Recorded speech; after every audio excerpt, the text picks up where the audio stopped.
केम छो?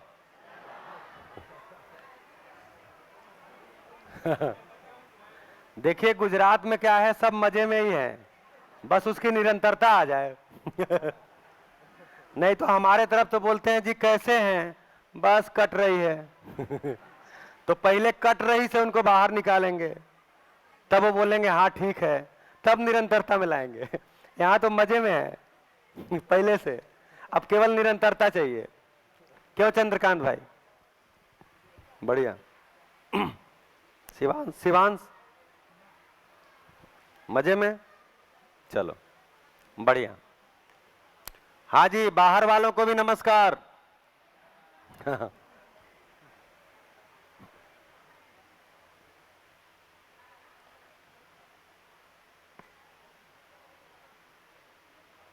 नहीं तो समझ में नहीं आएगा हम कहाँ से शुरू करें। एक्चुअली हमारे यहाँ एक जगह है नेपाल के बिल्कुल बॉर्डर पे रामकोला एक जगह है। तो हमारे यहाँ एक कहावत चलती है, सब जगहों पे चलती होगी, यहाँ भी चलती होगी, रामकोला की भागवत। उसमें क्या हुआ था जानते हैं? कि कुछ लोगों ने चंदा इकट्ठा करके एक भागवत का आयोजन किया था, भागवत कथा का। तो अब चंदा इन्होंने भी दिया, इन्होंने भी दिया, इन्होंने दिया, मैंने दिया, सबने चंदा दिया। तो अब भागवत शुरू हुई। हाँ जी नमस्ते, आपका ध्यान किधर है? अच्छी बात इधर है। तो भागवत शुरू हो गई। अब पहले दिन भागवत में 5 लोग आए और उन्होंने भागवत को सुना। दूसरे दिन भागवत में 3 नए लोग आए। अब जो भागवत सुना रहे थे उसके आगे का सुनाना चाहे तो बोले नहीं जी शुरू से सुनाइए। बोले नहीं कथा आगे बढ़ गई है। बोले नहीं हम शुरू से सुनेंगे। बोले अरे भाई कथा आगे बढ़ गई। बोले नहीं चंदा मैं भी दिया हूं। तो फिर उन्होंने पहले दिन कैसे शुरू कर दिया। तीसरे दिन फिर 4 लोग नए आ गए, वो भी चंदा दिए थे। तो जब भागवत कथा वाले वाचक आगे बढ़े तो बोले नहीं जी शुरू से। बोले अरे भाई आगे बढ़ गया। बोले क्या हुआ आगे बढ़ गया, हमको शुरू से चाहिए। बोले अरे आगे की सुनो। नहीं नहीं मैंने भी चंदा दिया है। तो देर में आएंगे तो पता चलेगा कि अब कहेंगे नहीं लेकिन उनको लगेगा शुरू से हो। तो इसमें कुछ लोग नए भी आए होंगे, आप आई हैं, ऐसे और लोग भी नए आए होंगे। तो आप लोग कनेक्ट कर पा रहे हैं? हाँ जी, और कौन नए आए हैं आज? आज कोई और नए आए हैं? हाँ, आप कनेक्ट कर पा रहे हैं? ठीक है, आप पहले से योग्य हैं इसका मतलब।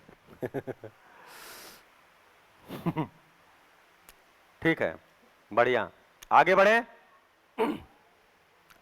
तो अभी चर्चा ये हो रही थी कि मेरे में क्या बदलाव होना है। केवल दृष्टि का बदलाव होना है, तुलन की दृष्टि। मानव जो वृत्ति है, वृत्ति जो मेरी है वो तुलनकारी है ही, तुलन चलता ही रहता है, उसमें चलता ही रहता है, चलता ही रहता है।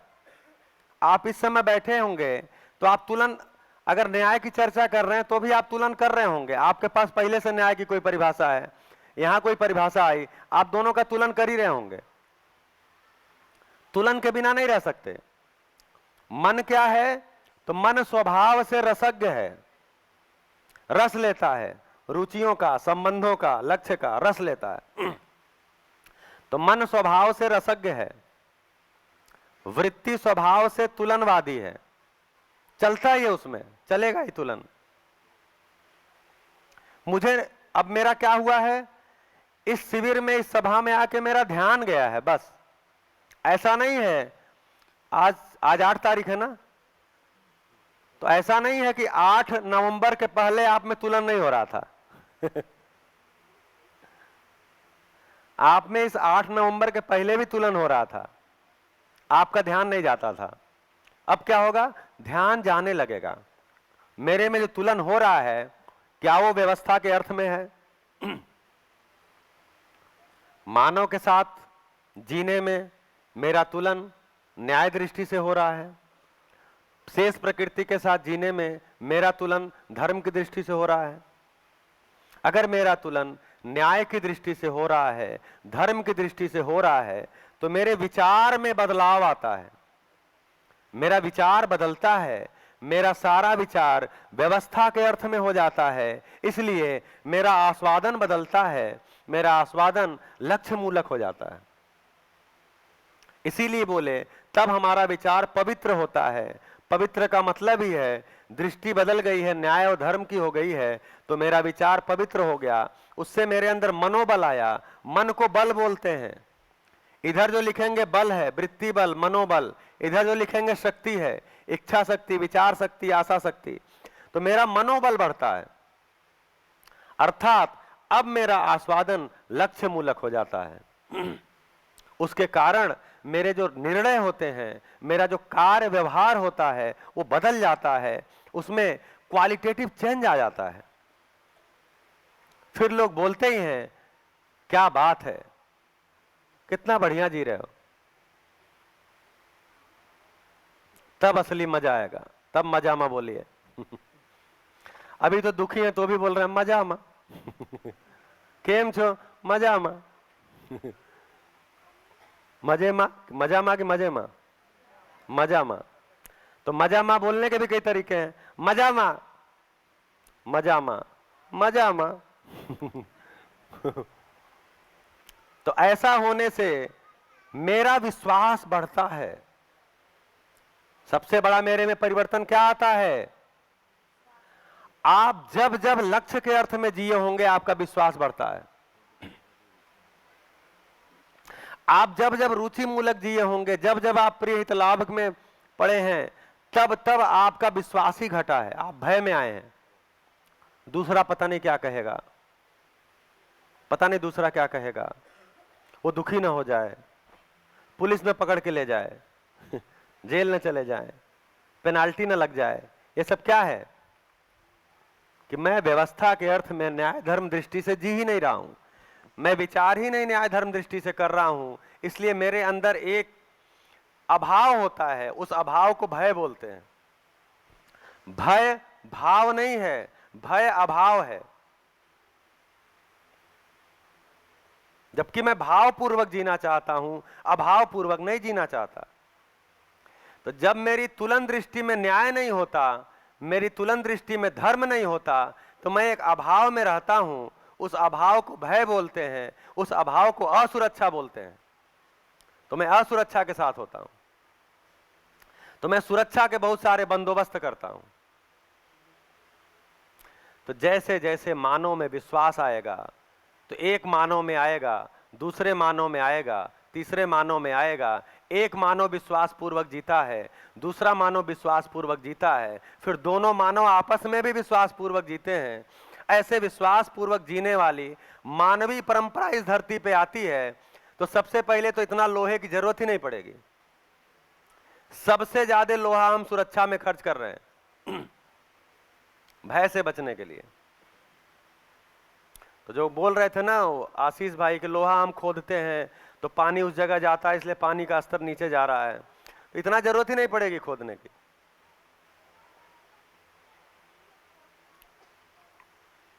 तो असुरक्षा कैसे जाएगी? सुरक्षा के इंतजाम करने से नहीं जाएगी, मानव और मानव के बीच में विश्वास पूर्वक जीने से जाएगी।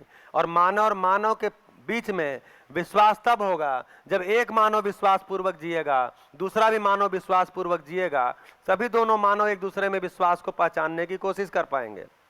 मेरे अंदर विश्वास पहचान में आता है तो मैं आपके अंदर के विश्वास को पहचानता हूं, तो मैं देखते ही समझ जाता हूं आप विश्वास में हो कि अविश्वास में हो।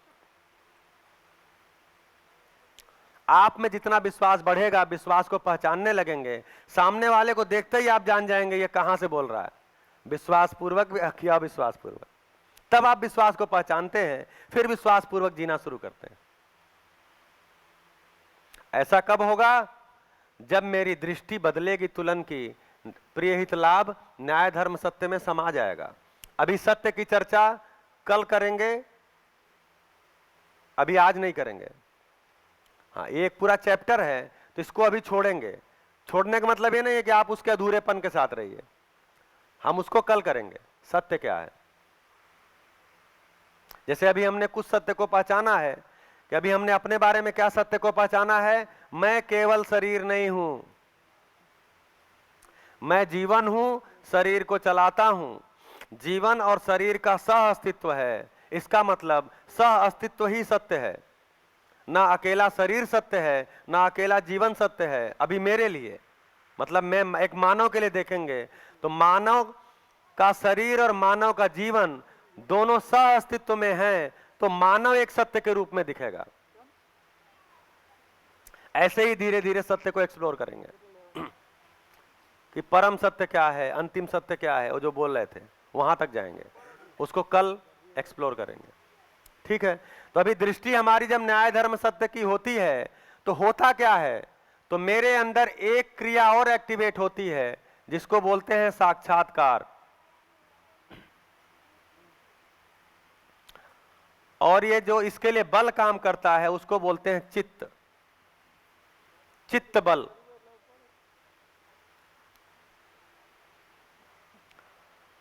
तो मेरे में बल है ही, चित्त बल मेरे में है, लेकिन काम नहीं कर रहा है।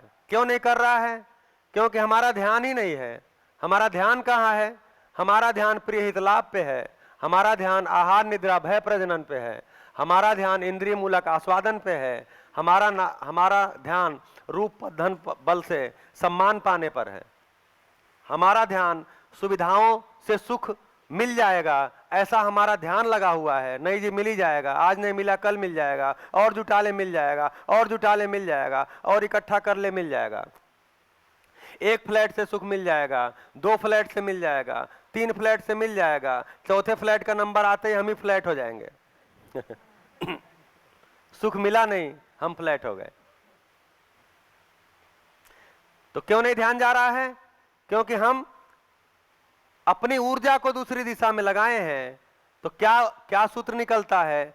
ऊर्जा का अंतर्नियोजन ही सुख है।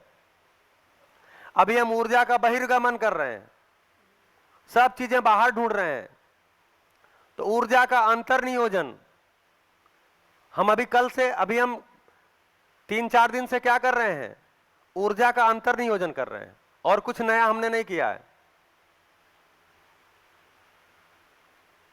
और जब जीवन पे आकर के टिके हैं तो पूरा अंतर्नियोजित हो रहे हैं। देखो आपके अंदर आस्वादन होता है, देखो जी आपके अंदर तुलन होता है, देखो जी आपके अंदर विश्लेषण होता है, देखो जी आपके अंदर चित्रण होता है। क्या कर रहे हैं? ऊर्जा का अंतर्नियोजन। स्वयं को देखो, मानव को देखो, मानव शरीर को चलाने वाला जीवन है, जीवन को देखो। जीवन एक व्यवस्था है, जीवन अव्यवस्था नहीं है। तो कोई चीज अगर व्यवस्था है तो अव्यवस्थित क्यों है? क्योंकि व्यवस्था हमें पहचान में नहीं आई है।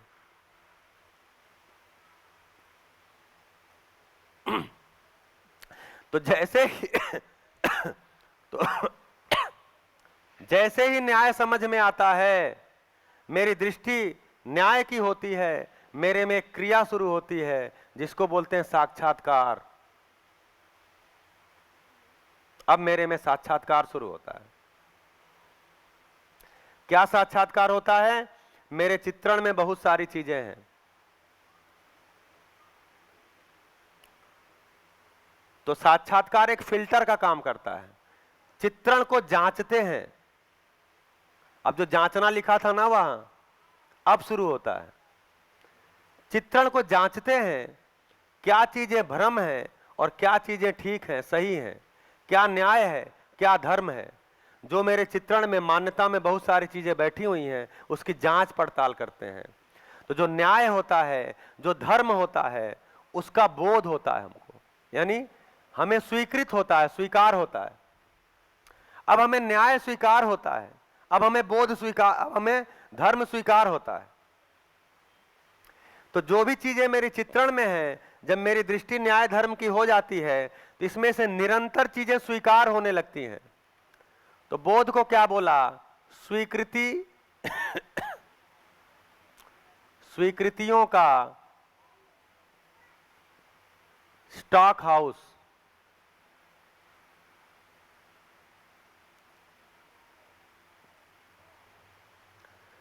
चित्रण को क्या बोला? मान्यताओं का स्टॉक हाउस।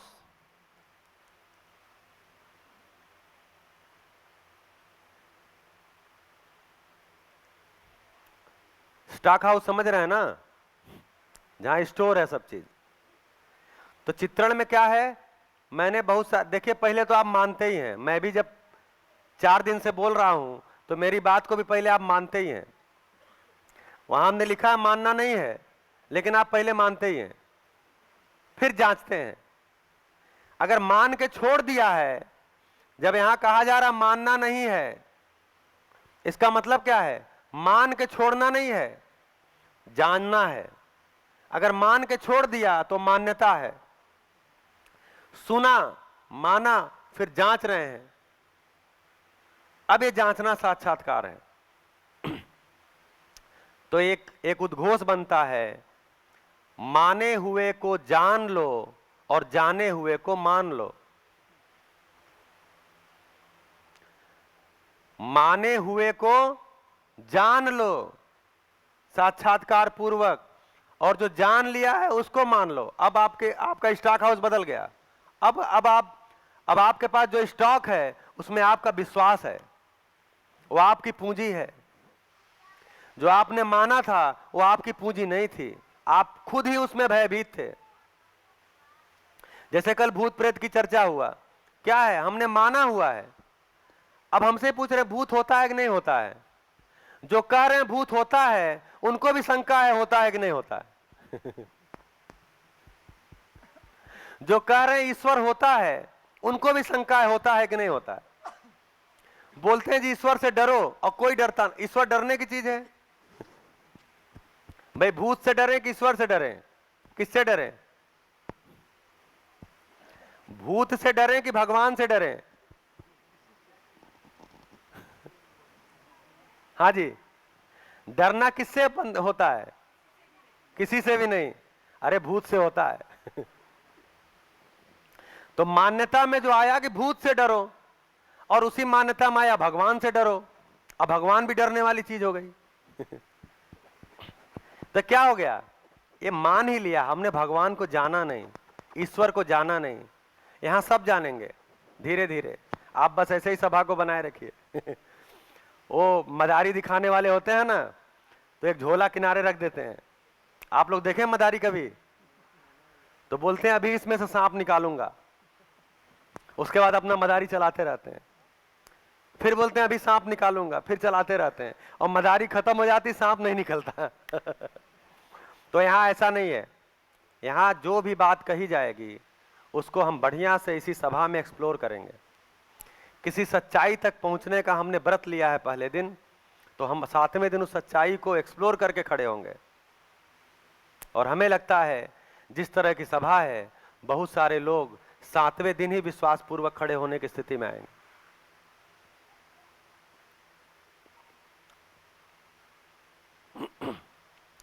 ज्ञान स्वीकार होता है, सत्य की, धर्म की, न्याय की यही खूबसूरती है, वो स्वीकार होती है।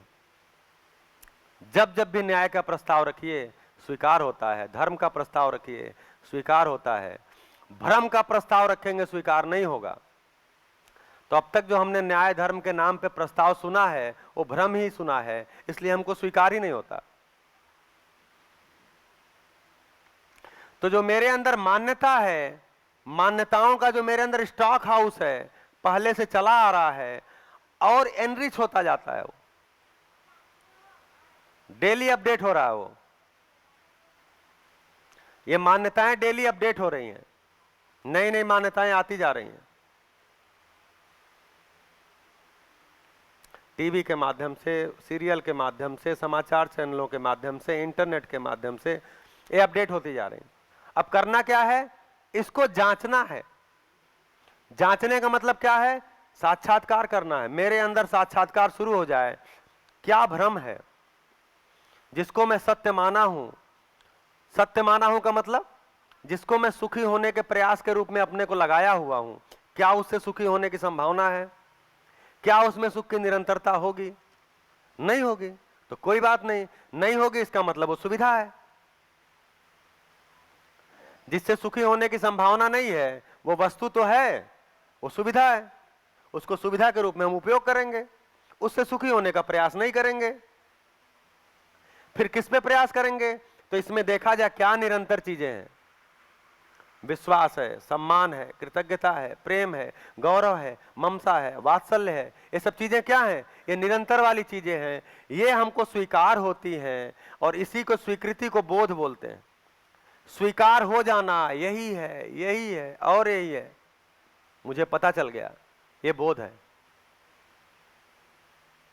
तो मेरे मान्यताओं के स्टॉक हाउस छोटा होता है, स्वीकृतियों का स्टॉक हाउस बड़ा होता है। कितना बड़ा होता है? इतना बड़ा होता है कि मेरे में सारी की सारी स्वीकृतियां हो जाती हैं, अस्तित्व के संबंध में, पदार्थ के संबंध में, पेड़ पौधों के संबंध में, जीव जंतुओं के संबंध में, मानव के संबंध में, परिवार के संबंध में, समाज के संबंध में, व्यवस्था के संबंध में, अस्तित्व के संबंध में मेरे पास स्वीकृतियां ही स्वीकृतियां होती हैं। तब मैं स्वीकृति के भाव में हो जाता हूं। अब आप परिभाषा देखिए, सुख की परिभाषा क्या था?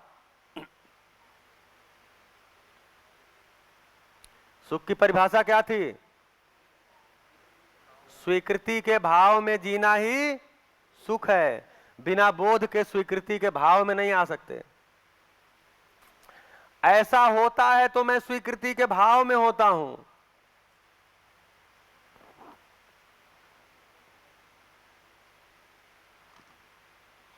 अभी जैसे साक्षात्कार और बोध को एक दो और उदाहरण से समझते हैं, क्योंकि ये थोड़ा सा मतलब जैसे ये मानव चेतना है।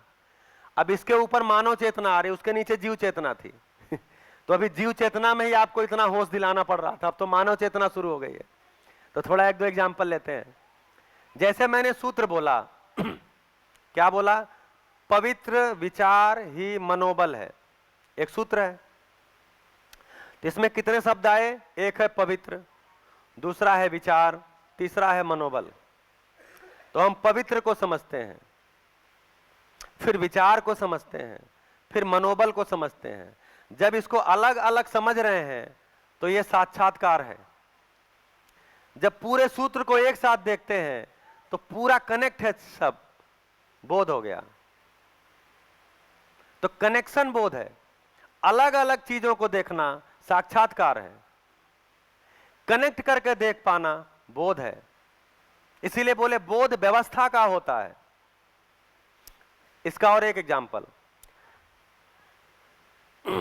जैसे एक पेंटर यहां पे पेंट बनाना शुरू किया। ये मान लीजिए कैनवास है और इस पर उसने पेंटिंग शुरू की।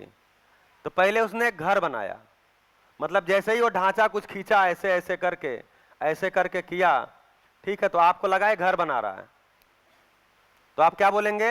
ये घर है।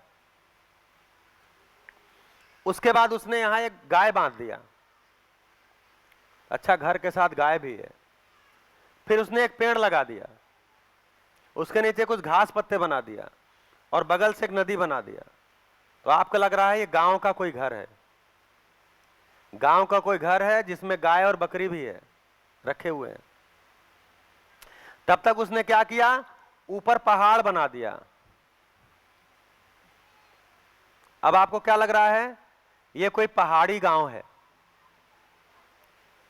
आप घर को देख रहे हैं, फिर आपने गाय को देखा, फिर आपने बकरी को देखा, फिर आपने पेड़ पौधे घास को देखा, फिर आपने नदी को देखा। जैसे जैसे आप एक एक चीजों को जोड़ते जा रहे हैं, क्या हो रहा है? आपका कुछ न कुछ बदलता जा रहा है।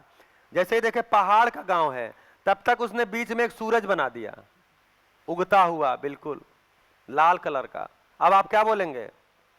अच्छा, ये पहाड़ का गांव है और सुबह हो रही है। अब आपको पूरा क्लियर हो गया। क्या बनाया है?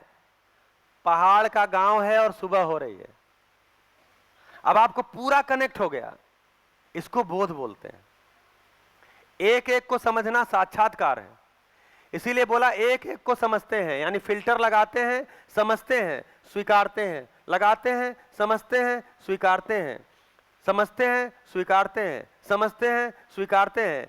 स्वीकारते स्वीकारते एक स्थिति आती है, अच्छा ये है, पूरा अस्तित्व ये है। पदार्थ अवस्था को समझते हैं, प्राण अवस्था को समझते हैं, जीव अवस्था को समझते हैं, ज्ञान अवस्था को समझते हैं, फिर पूरे कनेक्शन को समझते हैं। आपको अस्तित्व स्पष्ट हो जाता है। इसको बोलते हैं बोध हो गया। अब आपकी धर्म की दृष्टि रहती ही है, आप साक्षात्कार कर रहे थे तो न्याय धर्म की दृष्टि को बनाए थे, लेकिन जब आपको न्याय धर्म स्वीकार हो गया तो आपसे न्याय धर्म छूटेगा ही नहीं।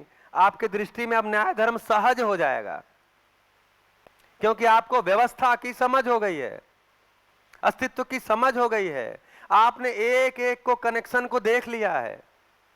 क्या बाकी है? सब कुछ हो गया, स्वीकृति हो गया। अब मैं स्वीकृति के भाव में हूं।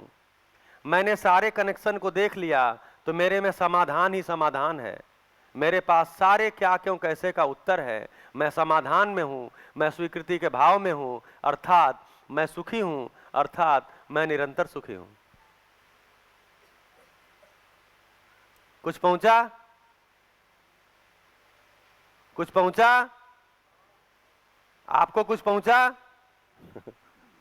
बोध हो गया? बोध करना है। जब जीवन क्रिया शुरू किया था तो कितना भारी लग रहा था आपको? हर सभा में होता है कि जब जीवन क्रिया शुरू करते हैं सबको भारी लगता है, जबकि अभी अमानवीयता वाला शुरू किए हैं 4.5 क्रिया, जो जीव चेतना वाली है, वो आपको भारी लगने लगता है। लेकिन आज देखिए, धीरे धीरे धीरे आपको साक्षात्कार और बोध भी स्वीकार हो रहा है। यह है मानव की खूबसूरती। क्या चीज बदला? अब आपका ध्यान जा रहा है, इतना ही केवल हुआ है। तो शिक्षा का ना काम क्या है? केवल ध्यान दिलाना ही है। अस्तित्व में व्यवस्था है, सत्य है, धर्म है, न्याय है। शिक्षा का काम है ध्यान दिला दे, होश में ला दे, होश पूर्वक जीना सिखा दे। तो बोले सतर्क जीना सिखा दे, यानी जो भी मैं जी रहा हूं उसका तर्क मेरे पास है। सतर्कता का मतलब क्या हुआ? मैं जी रहा हूं, उसका तर्क मेरे पास है, तो मैं तर्क पूर्वक जी रहा हूं, अर्थात मेरे पास समाधान है, तो मैं तर्क पूर्वक जी पाता हूं। नहीं तो केवल तर्क केवल दूसरों को हराने के लिए मेरे पास है। तो जब दूसरों को हराने के लिए तर्क होता है तो मैं कुछ देर तर्क में रहता हूं, उसके बाद कुतर्क में चला जाता हूं। क्यों? क्योंकि मुझे किसी भी हालत में जीतना है। अभी जो बहसबाजी होती है, क्या चीज होती है? कुछ देर तर्क चलता है, उसके बाद कुतर्क आ जाता है।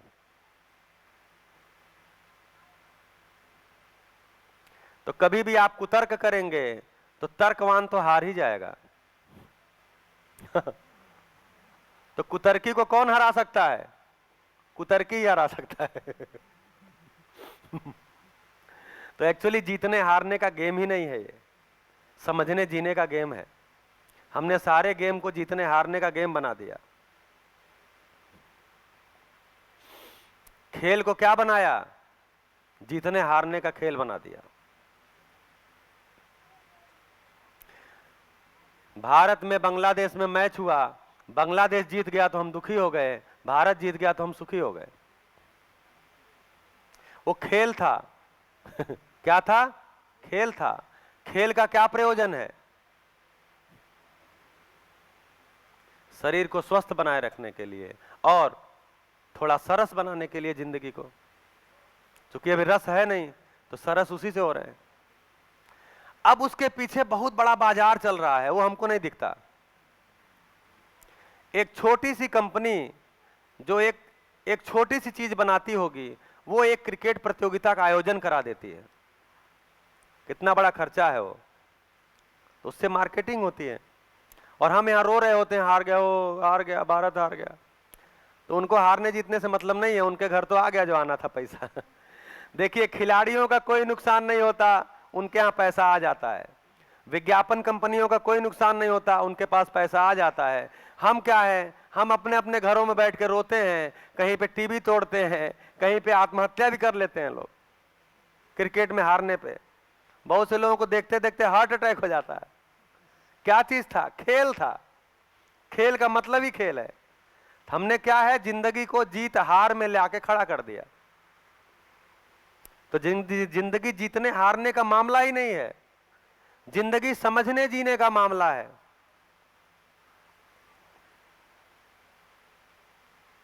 तो ये पूरा शिविर क्या है? नेचुरल ब्यूटी पार्लर है।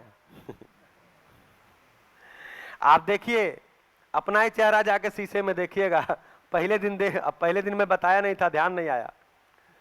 आपके अपने चेहरे में ही चमक आती है। जैसे जैसे आपको सत्य से के करीब जाते हैं, जैसे जैसे न्याय पकड़ में आता है, जैसे जैसे धर्म पकड़ में आता है, आपके अपने चेहरे में बदलाव महसूस होता है। और ये नेचुरल ब्यूटी पार्लर है और फ्री ऑफ कॉस्ट है।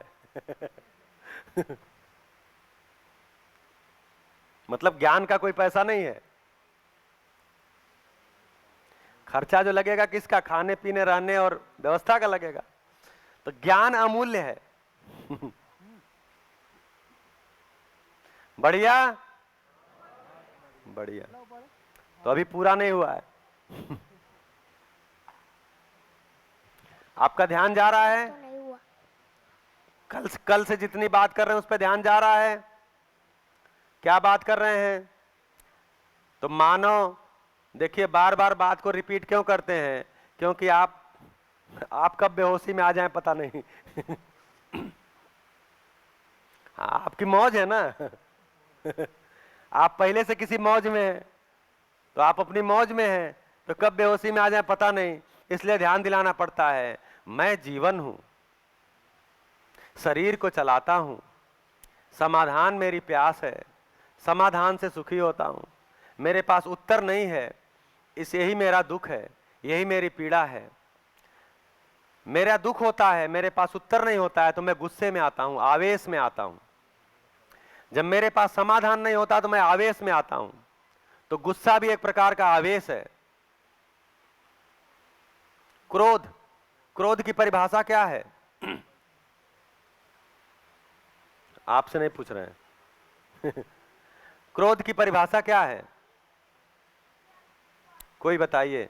जो अभी शिविर ना किए हों, पहले कभी शिविर में परिभाषा ना आई हो, इसमें तो आई नहीं है अभी, तो आपको क्या लगता है गुस्सा क्या है, क्रोध क्या है?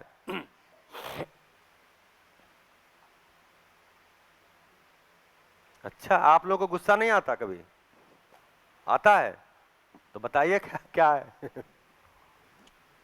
हाँ जी, माइक दीजिए जी। जो अपने में क्रोध आता है वो हम नहीं चाहते हैं, उसका रिजल्ट है जो मिलता है। हाँ भैया, एक बार बताइएगा। हिमांशु जी क्या बोले? मैं थोड़ा सा मतलब बोल रहे हैं कि रिएक्शन ऑफ अनवांटेड चीज, हम लोग जो नहीं चाहते ऐसा कोई भी चीज होता है तो उसका जो रिजल्ट है वो क्रोध है। हाँ, बढ़िया। और क्रोध क्या है, गुस्सा क्या है? Inability to deal the situation the way we want. ठीक है। और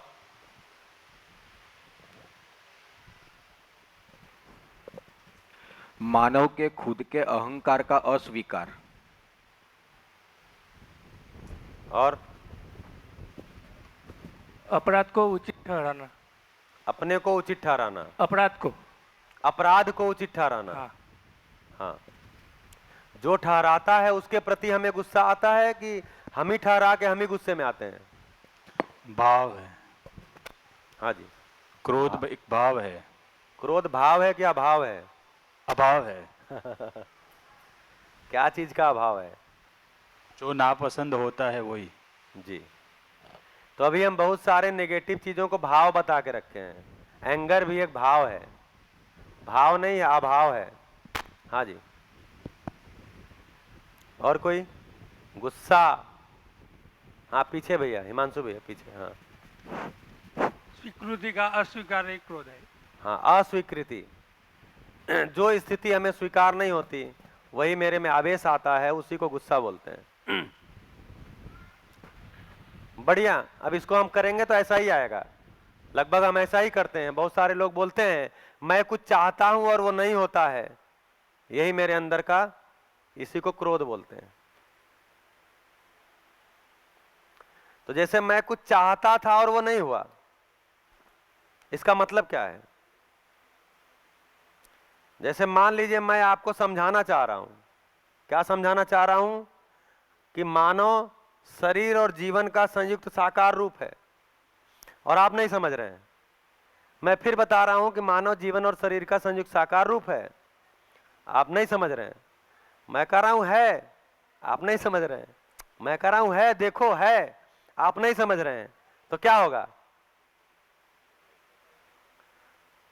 क्या होगा?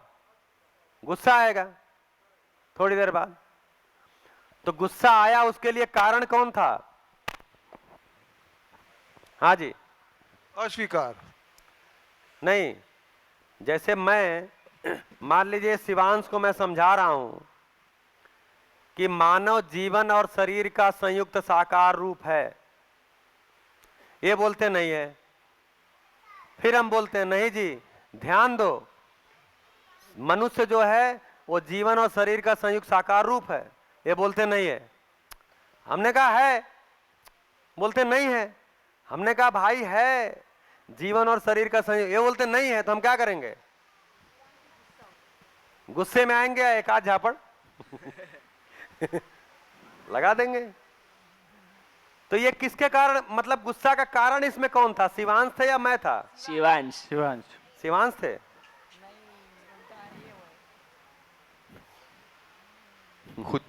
खुद पर विश्वास का अभाव। हाँ, अभी इस केस स्टडी को देखते हैं। उसमें जो मुझे गुस्सा आया उसका कारण शिवांश थे या मैं था? मैं था। कैसे? शिवांश को समझा पाना ही मेरी योग्यता नहीं है, इसलिए हाँ। मुझे क्रोध आता है।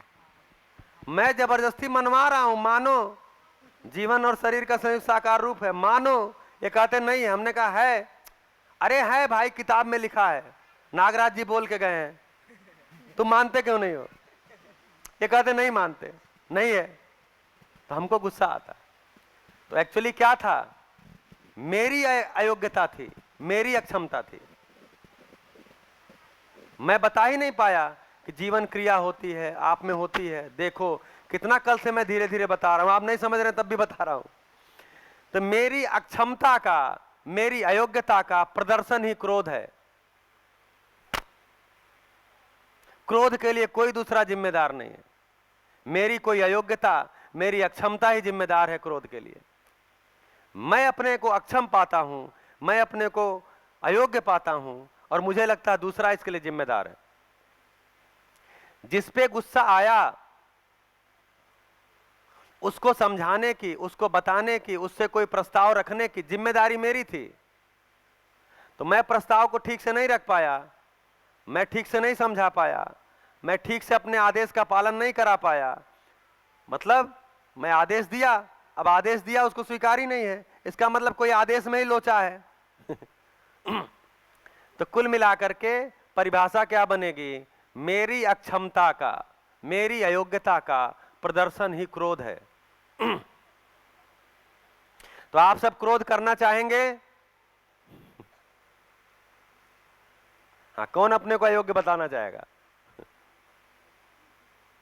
तो मुझे क्रोध आता है, मेरे में आवेश आता है। क्यों आवेश आता है? क्योंकि मैंने व्यवस्था को समझा ही नहीं है, मेरे पास स्वीकृतियां है ही नहीं है, मेरे पास बोध है ही नहीं है, अर्थात मेरे पास सलूशन ही नहीं है। मेरे पास सलूशन ही नहीं है। मैं खुद अधूरेपन के साथ जी रहा हूं, मैं अधूरेपन के साथ जी रहा हूं और चाहता हूं सामने वाला पूरा जिए। ऐसा नहीं होता। तो मैं बोधपूर्वक नहीं जीता हूं, यही मेरी अयोग्यता है। मैं स्वीकृति के भाव में नहीं जीता हूं, अर्थात मैं सुखपूर्वक नहीं जीता हूं। तो मैं जब सुखपूर्वक नहीं जीता हूं तो दूसरे से आशा रखता हूं वो मुझे सुखी कर दे। यही मेरी पीड़ा है। तो क्या समझ में आया मेरी पीड़ा क्या है? तो मेरा अधूरापन ही मेरी पीड़ा है, मेरा अधूरापन ही मेरा दुख है, जो समय समय पे आता है, जो सुख की निरंतरता को ब्रेक करता है। मैं सुखी एक क्षण होता हूं, अगले क्षण फिर दुखी हो जाता हूं। कभी कभी एक लंबे समय तक सुखी रहता हूं, लेकिन फिर एक समय में दुखी हो जाता हूं। जहां दुखी हुआ इसका मतलब मेरा कोई अधूरापन था, मेरी समझ का कोई अधूरापन था, मेरे ज्ञान में कोई अपूर्णता थी, मुझे बोध नहीं हुआ है अस्तित्व क्या है, मेरा आस्वादन रुचि मूलक है, इसलिए मेरा अधूरापन है। मेरा आस्वादन लक्ष्य मूलक होगा। मेरा आस्वादन लक्ष्य मूलक कब होगा? अब देखिए डायरेक्ट कनेक्शन क्या होता है। जब बोध होता है तो मेरे में संकल्प होता है। संकल्प, संकल्प का मतलब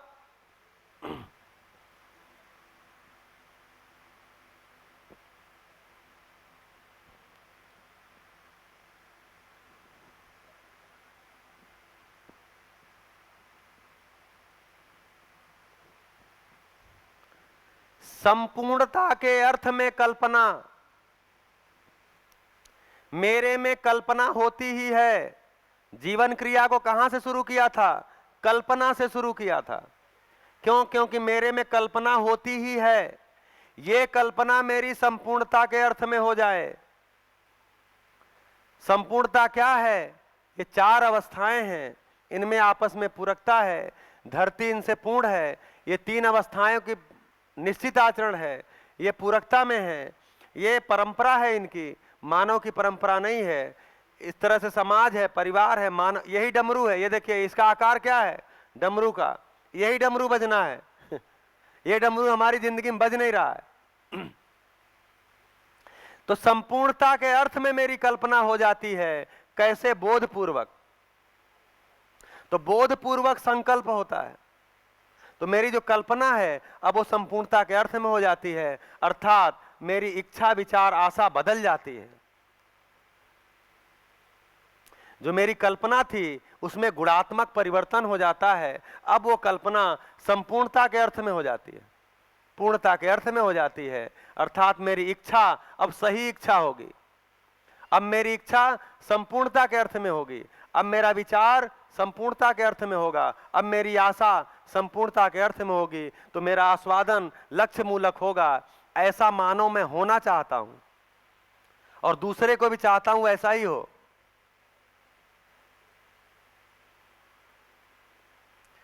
इसके लिए हमको समय लगाना पड़ेगा, समझना ही पड़ेगा। 7 दिन में समझ हो जाएगी ऐसा नहीं है। 20 साल आप शिक्षा में लगाए और कुछ समझ नहीं हुआ। कोई स्किल आ गई, बस थोड़ा अंग्रेजी बोलना आ गया। हाँ, भाषा। अभी हम भाषा को बड़ी चीज बना के रख दिए। तो मैं जब यूपी में काम करता था स्टेट रिसोर्स ग्रुप के रूप में, तो टीचर्स ट्रेनिंग में जाता था। तो टीचर्स ट्रेनिंग में क्या होता है कि कोई चीज़ आप ट्रेनिंग दिए हैं, उसके बाद क्लासरूम में वो टीचर अप्लाई करता है और आप पीछे जाके बैठ के ऑब्जर्व करते हो। फिर आके बाहर बताते हो कि दीदी भैया देखो ये जो ट्रेनिंग में बात की गई थी आप क्लासरूम में ऐसा नहीं किए, यानी समीक्षा भी होती है।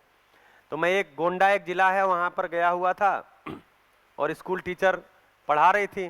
तो इंग्लिश का चैप्टर का था 3rd में पैरट, एक कविता थी पैरट के ऊपर, वो उनको बताना था। तो वो तोते का चित्र बना के लाई थी। इसका चर्चा हमने भी किया था सतलासना में। ज्यादातर शिविर में हो ही जाता जब भाषा की बात आती है। तो पैरट का चित्र बना के लाई थी तोते का चार्ट पे, और उन्होंने बच्चे को दिखाया। बोले क्या है? तो बच्चा क्या बोलेगा? तोता। तो कुछ बच्चे बोले तोता, बोले अच्छा बढ़िया। कुछ बच्चे बोले पैरट, बहुत बढ़िया। उसी में एक बच्चे ने बोल दिया सुग्गा। जो वहां की भाषा है, जैसे यहाँ की भाषा में तोते को पोपट बोलते हैं, वहां की भाषा में, अब देखिए धीरे धीरे मेरी गुजराती समृद्ध हो रही है। वहां की भाषा में तोते को सुग्गा बोलते हैं। मिट्ठू, पट्टू, सुग्गा ऐसा नाम चलता है। वो बोल दिया सुग्गा। तो जो बहन पढ़ा रही थी बोले चुप बैठ जा, ये सुग्गा गवारों की भाषा है, इसको तोता बोलते हैं और पैरट बोलते हैं। ये क्या कर रहे हैं? हम भाषा का अधिमूल्यन कर रहे हैं। हम बहुत सारी जिंदगी भाषा का अधिमूल्यन में निकाल दिए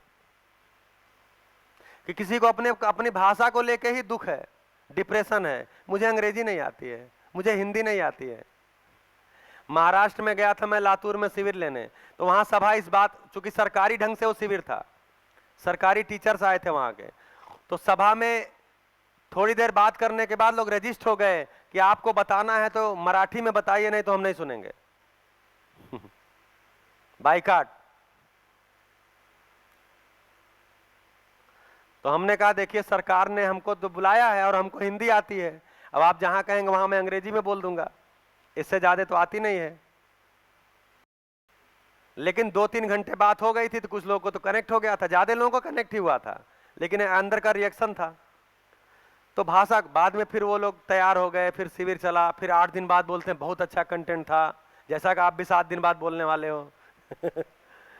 ठीक है, तो क्या हुआ कि जब क्लासरूम के बाद जब वो बहन आकर के बैठी तो मैंने कहा कि बहन आपने क्लास में एक अपराध किया, बहुत बड़ा अपराध किया। बोले क्या हो गया सर, मैं तो इंग्लिश पढ़ा रही थी। हमने कहा इंग्लिश पढ़ा रही थी, लेकिन जब उस बच्चे ने सुग्गा बोला तो आपने कहा ये गवारों की भाषा है। ये जो आपका स्टेटमेंट था ये आपराधिक था, क्योंकि उसके माता पिता उसको सुग्गा बोलते हैं। तो वो घर पे जाके क्या सोचा होगा, या वहीं से क्या सोचना शुरू होगा, मेरे माता पिता गंवार हैं, उसके गांव के लोग सुग्गा बोलते हैं, मेरे गांव के लोग गंवार हैं, बेवकूफ हैं। उसके अंदर ये धारणा बना रहे हैं आप, जबकि क्या था, शब्द ही था। कोई वस्तु थी, उस वस्तु को समझने के लिए शब्द था, आपने शब्द को ले आके फंसा दिया। आप ऐसे बोल सकते थे, हाँ बेटा जिसको आप सुग्गा बोल रहे हो, जिसको यहाँ गांव में सुग्गा बोलते हैं, उसी को शुद्ध हिंदी में तोता बोलते हैं और अंग्रेजी में उसको पैरट बोलते हैं। मैं आपको अंग्रेजी शब्द से परिचित करा रही थी कि इसको पैरट भी बोलते हैं, अंग्रेजी में इसके लिए शब्द पैरट है। तो भाषा का महिमा मंडन नहीं हुआ, मेरे पास वैकल्पिक 3 भाषा आ गई तो भाषा समृद्ध हुई। तो मुझे 3 भाषा आ जाए, 4 भाषा आ जाए, अच्छी बात है, लेकिन भाषा के आधार पे मेरा सम्मान होने लगेगा, या कोई भाषा मुझे नहीं आ रही तो मेरा अपमान होने लगेगा। अभी हम यहां आके फंस गए। तो बोध नहीं हुआ, संकल्प नहीं हुआ। बोध के आधार पे संकल्प होता है, पूर्णता के अर्थ में मेरी कल्पना में गुणात्मक परिवर्तन होता है। ऐसा कुछ हुआ नहीं, भाषा में आके टिक गए। तो मैं पिछले 4 दिन से हिंदी में आपसे बात कर रहा हूं और आपकी बड़ी कृपा है कि आप सुन भी रहे।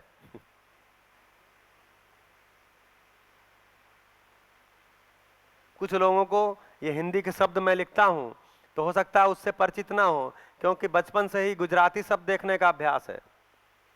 इसीलिए मैं जो भी लिखता हूं उसको बोलता भी हूं, क्योंकि बोला हुआ आपके पकड़ में आ जाता है, क्योंकि टीवी सीरियल और फिल्में तो चली रही हैं सब जगह हिंदी की।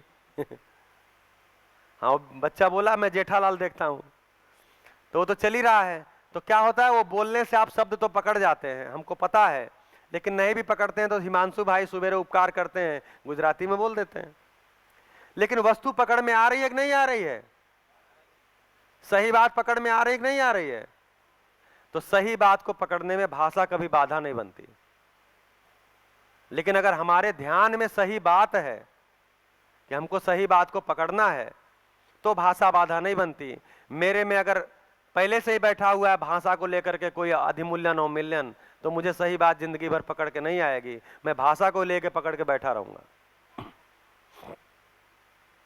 तो शब्द को बताने के लिए, किसी सच्चाई तक जाने के लिए भाषा एक अनिवार्य चीज है। भाषा मतलब क्या है, भाषा मतलब शब्द।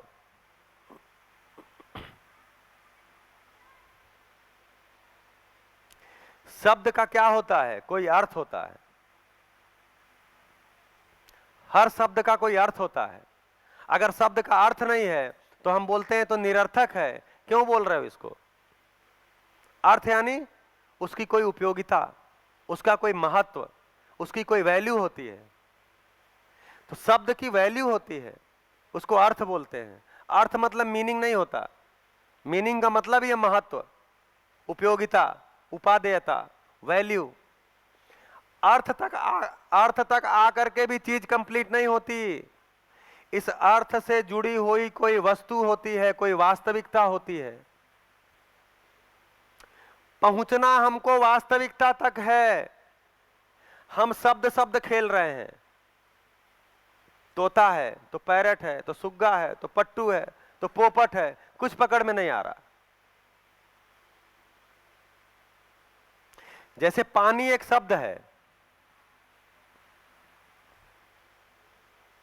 इसकी उपयोगिता क्या है, अर्थ क्या है, प्यास बुझाती है।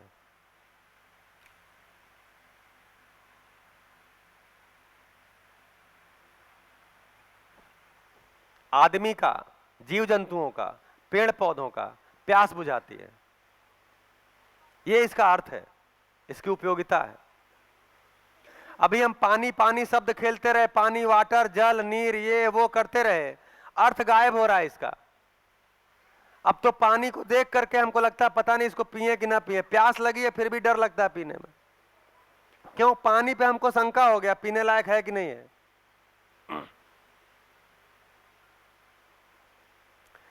तो अर्थ बना के नहीं रख पाए। वस्तु के रूप में पानी क्या है? वास्तविकता क्या है पानी की? H2O,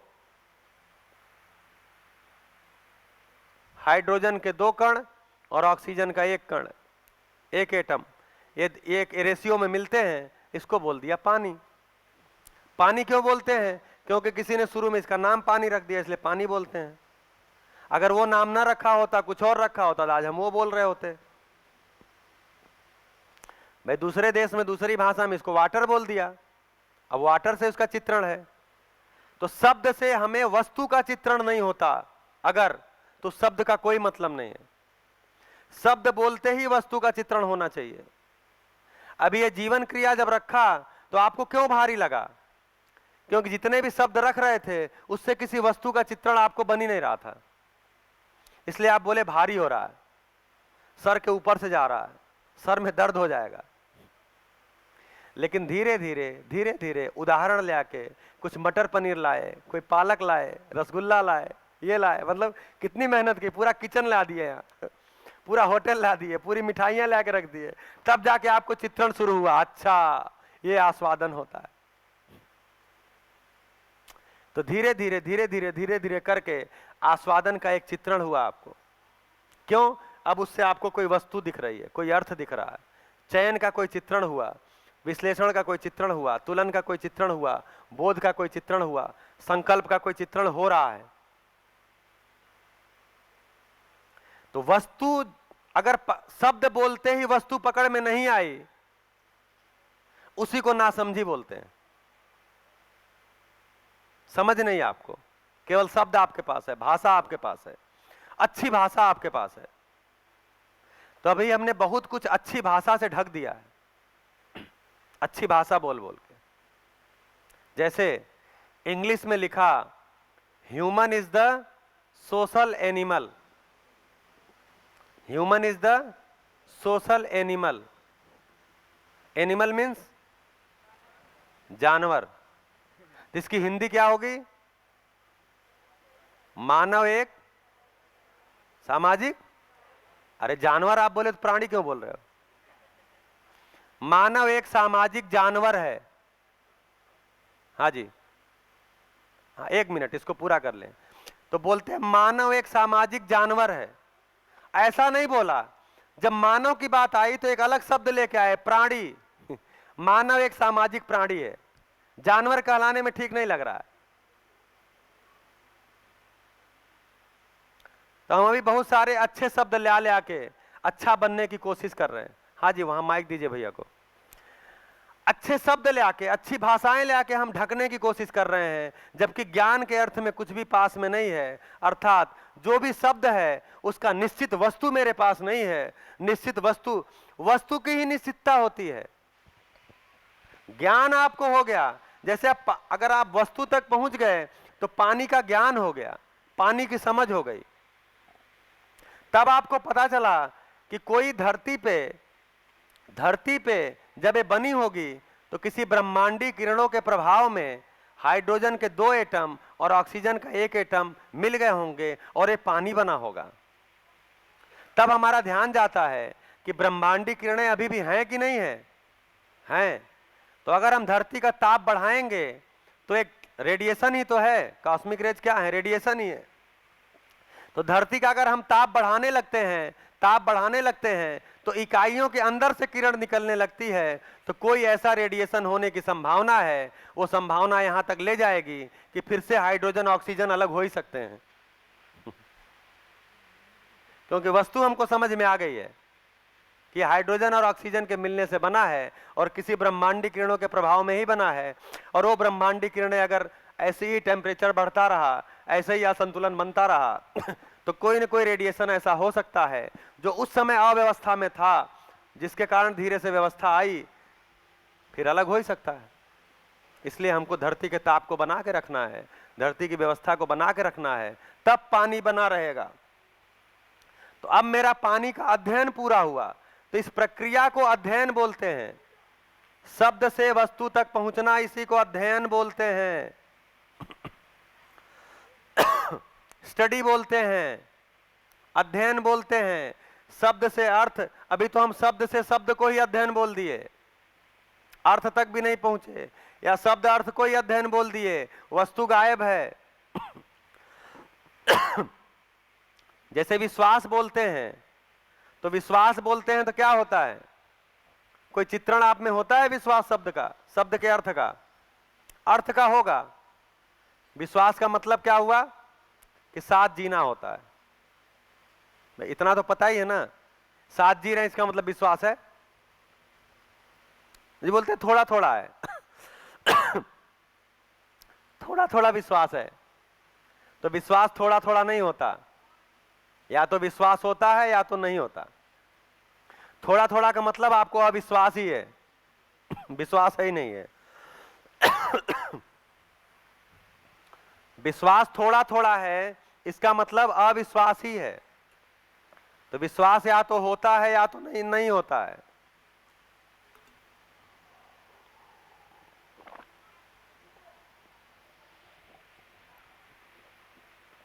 तो विश्वास एक शब्द है, इसका अर्थ क्या है?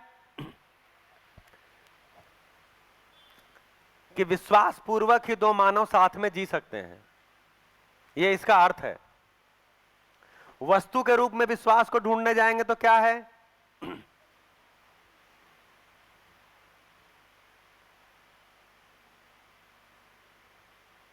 विश्वास कोई वास्तविकता है कि नहीं है?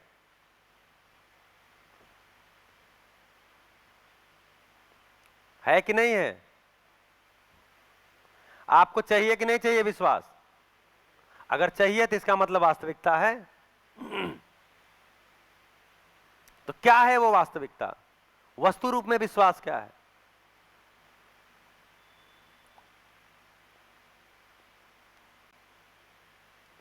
तो विश्वास एक भाव है। क्या भाव? स्वीकृति का भाव है। क्या स्वीकृति का भाव है? कि मैं आपके आशय के प्रति स्वीकृति लिया हूं, आपके इंटेंशन के प्रति मैं आश्वस्त हूं। अभी और विश्वास की चर्चा करेंगे, क्योंकि बीच बीच में आता है तो थोड़ा थोड़ा खोलना भी पड़ता है। दो लोग कब साथ में जीते हैं? जब एक दूसरे के इंटेंशन को लेकर शंका नहीं होती। अगर इंटेंशन को लेकर शंका है, इसका मतलब विश्वास नहीं है। तो क्या चीज की स्वीकृति है? इंटेंशन को लेके, आपके आशय को लेके स्वीकृति का भाव है। तो एक भाव है विश्वास, ये पकड़ में आता है, तो इसका मतलब विश्वास का अध्ययन पूरा हुआ। नहीं तो विश्वास हमारे पास केवल एक शब्द ही है और कुछ नहीं है। तो अभी हम अध्ययन किए ही नहीं है। तो 20 साल क्या किए हैं शिक्षा में? सर कूटे हैं खाली फार्मूले रटे हैं, याद किए हैं, परीक्षा पास हुए हैं। तो सारे लोग विद्यालयों में पढ़े, अच्छी अच्छी डिग्रियां लिए, परीक्षाएं पास किए, लेकिन जिंदगी में फेल हैं। तो विद्यालयों में जिंदगी नहीं बताई गई और घर में भी जिंदगी का कोई उदाहरण उपलब्ध नहीं हुआ, इसलिए जिंदगी में फेल हुए। जिंदगी में फेल हुए का मतलब ये हुआ कि मानव तालमेल पूर्वक जी नहीं पा रहा है, मानव न्याय पूर्वक जी नहीं पा रहा है, तो साथ साथ भी नहीं जी पा रहा है, प्रकृति के साथ भी नहीं जी पा रहा है। यही फेलियर है। मैं तनाव पूर्वक जीता हूं, मैं शिक्षित हूं और तनाव पूर्वक जीता हूं। मैं शिक्षित हूं और मेरे कारण ही घर में कलेश है। मैं शिक्षित हूं और मेरे कारण ही समाज में भय है। मैं शिक्षित हूं और मेरे कारण ही प्रकृति में असंतुलन है। क्या बात का शिक्षा लिया है हमने? शब्द खेला हमने, केवल हमारा कोई अध्ययन नहीं हुआ है। हमने केवल परीक्षाएं पास की हैं, डिग्रियां बटोरी हैं, जिंदगी नहीं बटोरी है। इसीलिए सुविधाओं का संसार हमने खड़ा किया, संबंधों का संसार खड़ा नहीं हो पाया। इसीलिए हमको जिंदगी नहीं मिली, हम जी नहीं पा रहे। हम जी नहीं पा रहे का मतलब ये नहीं हुआ कि आप दुखी हैं, पीड़ित हैं, रो रहे हैं, ऐसा नहीं है। एक मानव समाज जी नहीं पा रहा है, प्रमाण नहीं आया। अगर संबंध में, अगर मेरे में तनाव है, संबंध में क्लेश है, समाज में भय है, प्रकृति असंतुलित है, तो कैसे माना जाए कि शिक्षा सफल हुई है? क्योंकि अध्ययन नहीं हुआ। अध्ययन नहीं हुआ। अध्ययन क्या चीज है? वस्तु कहां पकड़ में आती है? वस्तु बोध में पकड़ में आती है। वस्तु स्वीकार होती है, वास्तविकता स्वीकार होती है। साक्षात्कार हो ही नहीं रहा है तो बोध कहां से होगा? मैं तो सुविधा में हूं, सुविधा में हूं, सुविधा में हूं। ठीक है, सुविधा में रहा जाए, लेकिन सुविधा की जरूरत चित्रण से आगे है ही नहीं। कुछ स्किल हैं, वो स्किल सीख जाएंगे, सुविधा मिल जाएगी। तो नियम का, तो जो भी सुविधाएं हमने प्राप्त की हैं उसमें नियम का अध्ययन होता है, नियम का साक्षात्कार होता है, नियम का बोध होता है। फिर उस नियम को हम स्किल से, कौशल से सुविधाओं का उत्पादन करते हैं, उसमें कोई दिक्कत नहीं है। लेकिन सुविधाओं का उत्पादन करते समय फिर हम नियम का ध्यान नहीं रखते। हमने नियम को पकड़ लिया कि लोहे का एटम लोहे के एटम के साथ रहता है, यह नियम पकड़ लिया। तो फिर हमने मेटलर्जी में निकाला कि लोहे का अयस्क कहीं है, उसको इकट्ठा किया, उसको सफाई किया, और जब उसको गर्म किया तो आपस में चिपक गया। ये हमने नियम पहचाना कि वो साथ में रहते हैं। इस नियम से हमने लोहा तो बना दिया, लेकिन हमको कितना लोहा चाहिए, हम धरती से कितना लोहा निकाल सकते हैं, ये नियम हमको पता नहीं है। संतुलन बना रहेगा कि नहीं बना रहेगा? तो लोहा एक भारी चीज है। लोहा क्या है? एक भारी चीज है। तो धरती का संतुलन कब बना हुआ है? भाई ये पेन है या एक टेबल है, इसका संतुलन कब बना हुआ है? जब इसमें सब जगहों पे मॉलिक्यूल बराबर है। मतलब एक संतुलन है ना, बराबर का मतलब एक संतुलन बनाने के लिए है ही है। तो धरती भी है, तो धरती का एक संतुलन है ना, उसमें कहीं भारी चीज है, कहीं हल्की चीज है। अच्छा, जहां जमीन में हल्की चीज है वहां ऊपर पहाड़ है, मतलब जमीन के अंदर कोई हल्की चीज है तो ऊपर पहाड़ है, यानी वहां संतुलन है। हम पहाड़ को ही तोड़ डाल रहे हैं, काट डाल रहे हैं, पूरा तोड़ तोड़ के दूसरे जगह पहाड़ बना रहे हैं। भैया तालिकाएं खड़ी कर रहे हैं, क्या चीज कर रहे हैं? एक जगह के पहाड़ को तोड़ के दूसरे जगह पे पहाड़ बना रहे हैं। इससे एक असंतुलन होता है। तो जो भूकंप है वो प्राकृतिक ढंग से भी होता है और मैन मेड भी है। प्राकृतिक ढंग से तो यही होता है कि भाई धरती घूम रही है, तो धरती के अंदर की सारी चीजें घूम रही हैं। और धरती कितनी तेजी से घूम रही है आपको पता है? धरती सूरज का चक्कर किस स्पीड से लगा रही है?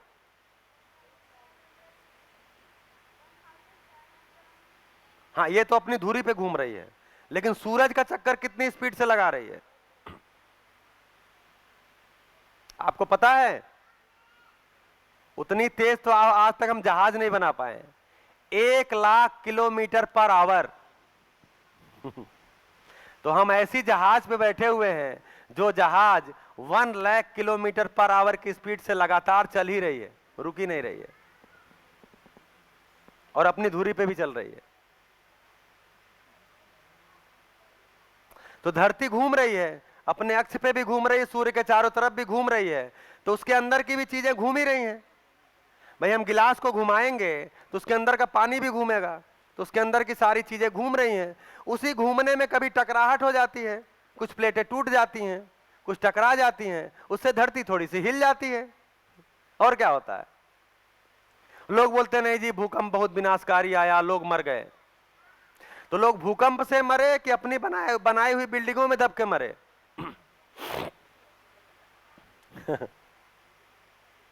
भूकंप से नहीं मरे, अपने स्ट्रक्चर में दब के मरे। हमने ऐसी बिल्डिंगें बना दी। खैर, अब तो हम भूकंप रोधी बिल्डिंगें भी बना रहे हैं। तो भूकंप एक प्राकृतिक घटना भी है, वो होगी ही होगी, लेकिन कुछ कुछ कुछ मैन मेड भी है। हम जिस तरह से धरती को असंतुलित कर रहे हैं, कहीं भारी है उसको हल्का बना दिए, कहीं हल्का था वहां भारी बना दिए, इसके कारण भी कंपन होने की संभावना है। तो हम क्या किए, नियम को, लोहे के होने के नियम को पहचाने, लेकिन लोहे के बने रहने के नियम को नहीं पहचाने। क्यों? क्योंकि हमारे चित्रण में बैठ गया सुविधा बराबर सुख। हमको पता ही नहीं लोहा कितना चाहिए। तो मानव को जितना लोहा चाहिए उतना धरती पे पर्याप्त है। मानव को जितना पानी चाहिए उससे बहुत ज्यादा पानी है। मानव को जितना हवा चाहिए उससे बहुत ज्यादा हवा है। मानव को जितना खाना चाहिए उससे बहुत ज्यादा खाना है। खाने का असंतुलन नहीं है। असंतुलन किस चीज का है? कोई खा खा के मर रहा है, बीमार हो रहा है, कोई बिना खा के बीमार हो रहा है।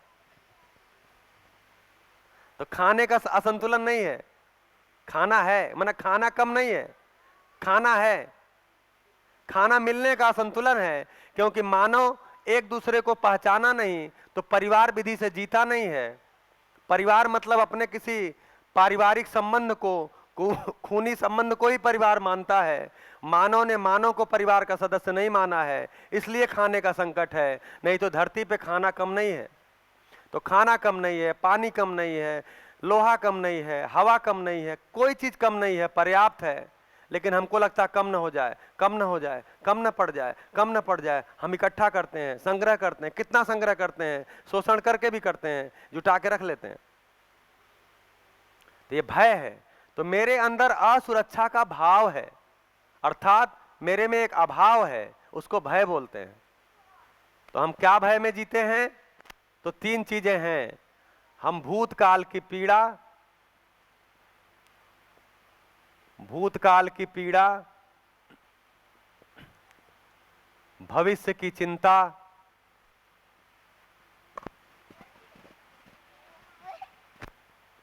और इन दोनों के कारण वर्तमान से विरोध।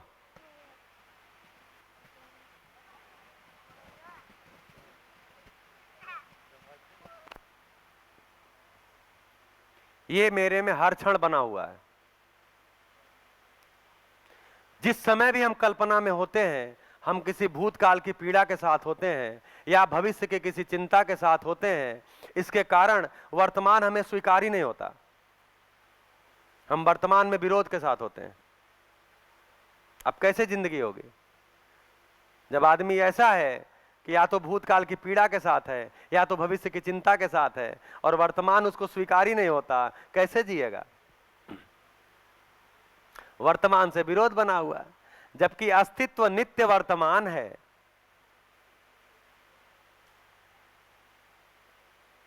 जीना तो वर्तमान में होता है और वर्तमान से हमारा हमेशा विरोध है, क्योंकि मैं भूतकाल की किसी पीड़ा के साथ हूं, भविष्य की चिंता मतलब भय के साथ हूं। इसके कारण मेरा वर्तमान में विरोध बना हुआ है।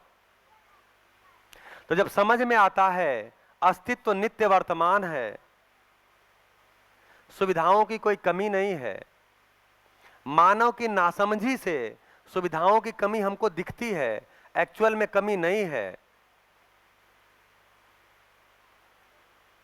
तो मुझे भविष्य की चिंता नहीं होती। मेरे पास भविष्य की योजना होती है कि मानव समझदार हो जाए, मेरी अगली पीढ़ी समझदार हो जाए। मुझे भूतकाल की पीड़ा नहीं होती, मैं भूतकाल की समीक्षा कर पाता हूं कि भूतकाल में ये गड़बड़ियां हुई हैं, चलो कोई बात नहीं, आगे ये ठीक हो जाएगा। इसलिए मैं वर्तमान को बढ़िया से जीता हूं। तो मैं भविष्य की योजना के साथ होता हूं कि धरती पे मानव की परंपरा स्थापित हो जाए। मेरे अकेले के समझदार हो जाने से, मेरे अकेले के सुविधा संपन्न हो जाने से, धरती की सारी सुविधाएं इकट्ठा कर लेने से धरती पे मानवीय परंपरा नहीं होगी। मेरी आने वाली पीढ़ी दुखी ही होनी है। हम आज चाहे जितना सुविधा इकट्ठी कर लें, आने वाली पीढ़ी दुखी होगी। ये जब मेरे ध्यान में रहता है तो मेरे पास योजना रहती है, एक शिविर लगाया जाए, उसमें लोगों को बुलाया जाए, बताया जाए, समझ कोई चीज होती है, मानव समझ के ही जी सकता है और समझदार लोगों की परंपरा होगी तो ये धरती ही स्वर्ग हो जाएगी, स्वर्ग कहीं और नहीं है। तो बोलते हैं भूमि स्वर्गताम यातु, भूमि ही स्वर्ग हो जाए, मनुष्यो यातु देवताम, मनुष्य ही देवता हो जाए, धर्म सफलता में यातु, तब धर्म सफल हो जाएगा, नित्यम यातु शुभोदयम, तब रोज शुभ होगा, नित्य शुभ होगा, हर घटना मेरे लिए शुभ होगी, मेरा जीना ही सुखदाई हो जाएगा। धरती स्वर्ग कैसे होगी? तो धरती वास्तव में स्वर्ग है ही, पदार्थ, पेड़ पौधे, पशु पक्षी निश्चित आचरण के साथ है। मानव केवल समझदार हो जाए, निश्चित आचरण के साथ हो जाए, ये लाल बत्तियां सारी बुझ जाएं। ये लाल बत्तियां ही नरक है, ये लाल बत्तियों का बुझना ही स्वर्ग है। तो बोले जी स्वर्गीयता क्या है? तो बोले मोक्ष ही स्वर्गीयता है। तो मोक्ष को पाना है। मोक्ष क्या है उसकी चर्चा करें कि ना करें? चलिए करते हैं। तो बोलते हैं जी बंधन है और मोक्ष है। क्या है? बंधन में है, उसको मोक्ष की आवश्यकता है। तो जब हम बोलते हैं मानव बंधन में है, तो क्या चीज को बंधन बोलते हैं? तो 3 बंधन है मानव के। इच्छा बंधन,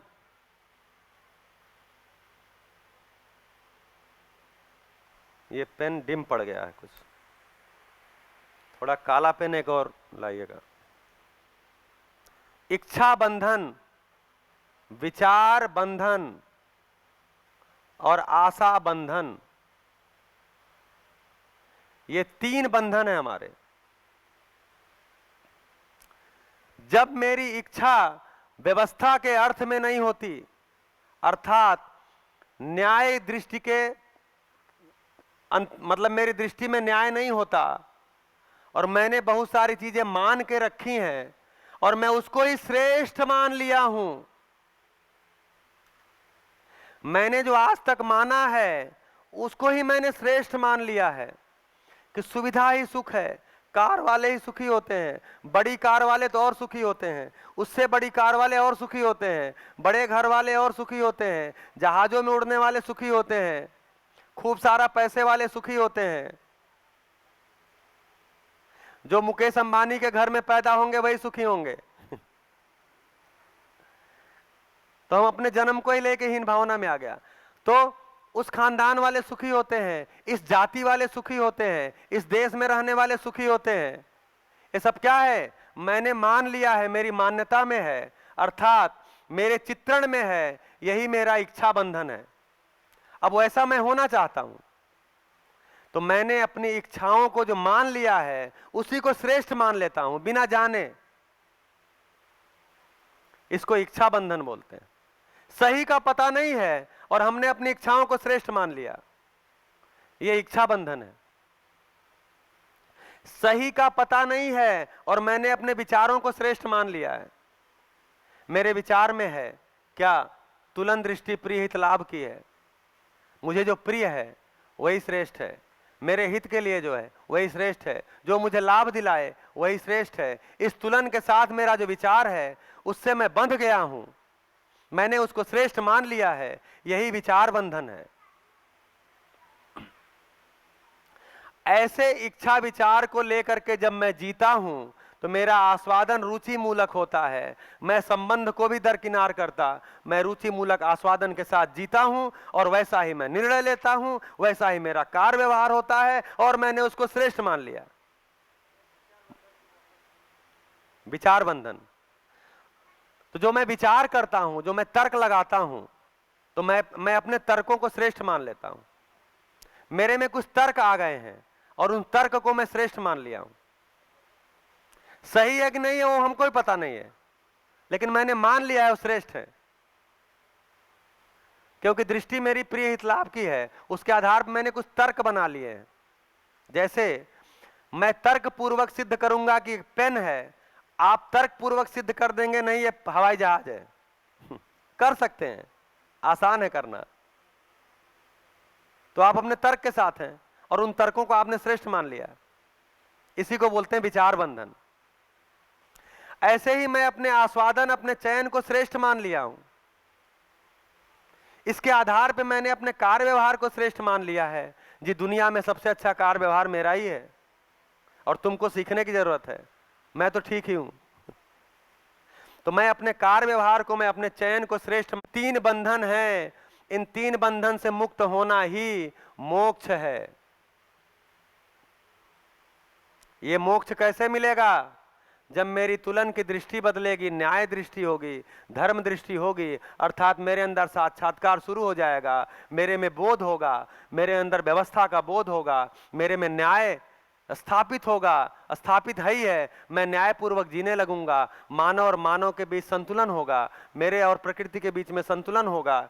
ऐसी स्थिति में मेरी इच्छा, सही इच्छा ही मेरी इच्छा होगी, सही विचार, अस्तित्व सहज विचार ही मेरे विचार होंगे, अस्तित्व सहज आशा ही मेरी आशा होगी। फिर वो बंधन नहीं होगा, वो व्यवस्था होगी, वो व्यवस्था होगी। तो मोक्ष मरने के बाद नहीं होता है, मोक्ष पूर्वक ही जीते बनता है। मोक्ष पूर्वक ही जीते बनता है। मोक्ष पूर्वक ही जिंदगी नरक है। अगर मोक्ष नहीं है तो जिंदगी नरक है। सुख पूर्वक ही जीते बनता है, अर्थात मोक्ष पूर्वक ही जीते बनता है। इन बंधन से मुक्त होना, तो यही बंधन काटना, बोलते ना बंधन काटो, यही बंधन काटना है कि मेरी इच्छा में जो है, मेरे विचार में जो है, मेरी आशा में जो है, उसको मैं बिना समझे, बिना जाने श्रेष्ठ मान के बैठ गया हूं और उसके लिए मैं कुछ भी करने को तैयार हूं, आदमी को मारने को भी तैयार हूं। आतंकवाद इसका उदाहरण है।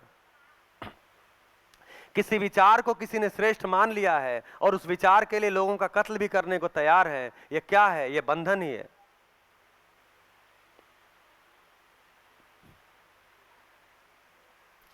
तो मैं ऐसे बंधन में मानवीयता की कल्पना नहीं की जा सकती, मानवीय परंपरा की कल्पना नहीं की जा सकती। धरती पे कोई मानव धर्म होगा, कोई मानवीयता आएगी, उसकी कल्पना नहीं की जा सकती, क्योंकि आप अपने विचार के साथ हैं, मैं अपने विचार के साथ हूँ। आप अपने इच्छा के साथ हैं, मैं अपने इच्छा के साथ हूँ। आप अपने आशा के साथ हैं, मैं अपने आशा के साथ हूँ। कैसे दोनों में तालमेल होगा? नहीं होगा। लेकिन जब सही का पता चलता है, मैं बोधपूर्वक जीता हूँ, तो सही इच्छा ही मेरी भी होती है, आपकी भी होती है। सही विचार मेरा भी होता, आपका भी होता है। सही आशा मेरी भी होती, आपकी भी होती है। और ये शिक्षा विधि से आएगी। तब दोनों एक प्लेटफॉर्म पे होते हैं, तब मानव एक प्लेटफॉर्म पे होता है, तब ये धरती स्वर्ग हो जाती है, तब ये धरती स्वर्ग हो जाएगी।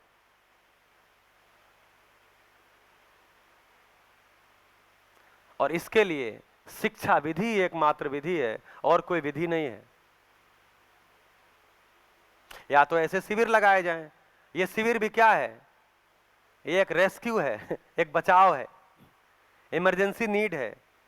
अगर ये शिक्षा परंपरा में आ जाएगी तो ऐसे शिविर की आवश्यकता नहीं होगी। फिर बच्चा स्कूल में दाखिले के समय से ही इसकी ही शिक्षा लेगा। इसमें फिजिक्स केमिस्ट्री छूट नहीं जाएगा।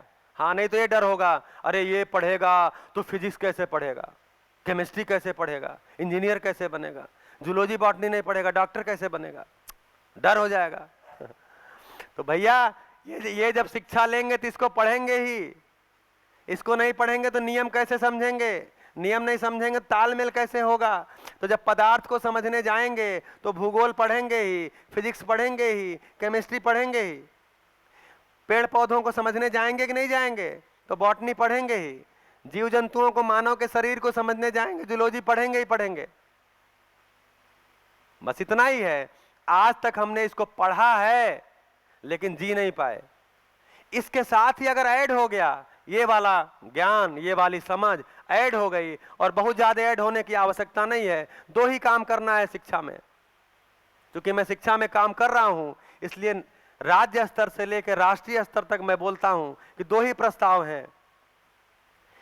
एक पीरियड कर दीजिए हैप्पीनेस का या समझ का, नाम कुछ भी दे दीजिए। हैप्पीनेस रख दीजिए, सुख की शिक्षा दे दीजिए, खुशी की शिक्षा रख दीजिए, जो भी नाम रख दीजिए। हैप्पीनेस इसलिए दिल्ली में रखा क्योंकि हैप्पीनेस वर्ड जो है वो ग्लोबली एक्सेप्ट होता है। नाम कुछ ग्लोबल सा होना चाहिए। तो आप कोई भी नाम रख दीजिए, चाहिए तो एक पीरियड रख दीजिए, और एक पीरियड इसको रख के देखिए, धीरे धीरे धीरे धीरे इसमें से जो बच्चे निकलेंगे वो फिजिक्स को भी इसके अनुसार ही कर देंगे, मैथ्स को भी इसके अकॉर्डिंग कर देंगे, भाषा को भी इसके अकॉर्डिंग ही कर देंगे, सारे सब्जेक्ट को इसके प्रकाश में हम कर देंगे। तब हम मैथमेटिक्स का सवाल ऐसे थोड़ी लिखेंगे कि एक युद्ध में, अभी सवाल मैथमेटिक्स का क्या होता है, एक युद्ध में 1000 सैनिकों के लिए 12 दिन का रसद बचा था, खाना पीना बचा था, तभी 300 सैनिक और आ गए, अब वो रसद कितने दिन में खत्म हो जाएगा। तो मैथमेटिक्स में भी हम क्या घुसाए, युद्ध ही घुसा दिए। हाँ, गणित में भी युद्ध ही घुसा दिए।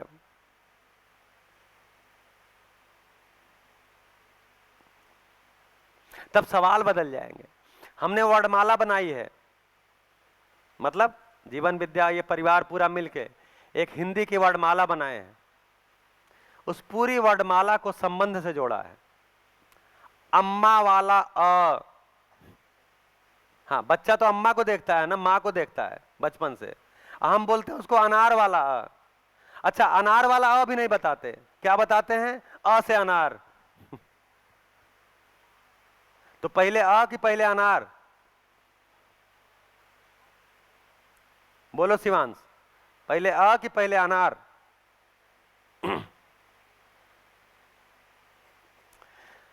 तो हम अ शब्द से परिचय करा रहे हैं बच्चे का। तो अनार अगर देखा है, हालांकि देखा नहीं है, अमरूद देखा है, तो हम बोलते हैं देखो अमरूद है। अमरूद जानते हो? हाँ जी जानते हैं। अमरूद, अमरूद, अमरूद का चित्र दिखाए, क्या है? अमरूद, अमरूद। तो जो बोल रहे हो अमरूद, तो जो बोल रहे हो अमरूद, तो जो अ बोल रहे हो वो ये है, उसका चित्र फिर दिखाते हैं, उसका ये सिंबल है।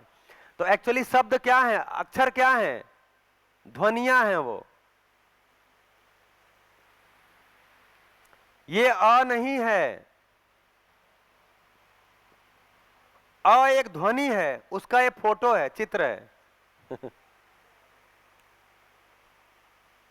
तो हमने जो वर्णमाला बनाई, तो अभी भी जो हम पढ़ा रहे हैं वो भी उल्टा सीधा ही पढ़ा रहे हैं।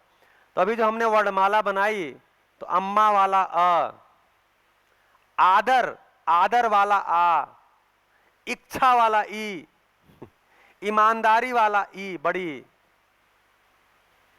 सारा वर्णमाला हमने ऐसे बनाया। तो जब मानव मानव को शिक्षा देगा तो ये लाएगा, नहीं तो ग से गधा ही पढ़ाएगा। ग से गधा हो गया, सब गधे ही हो गए।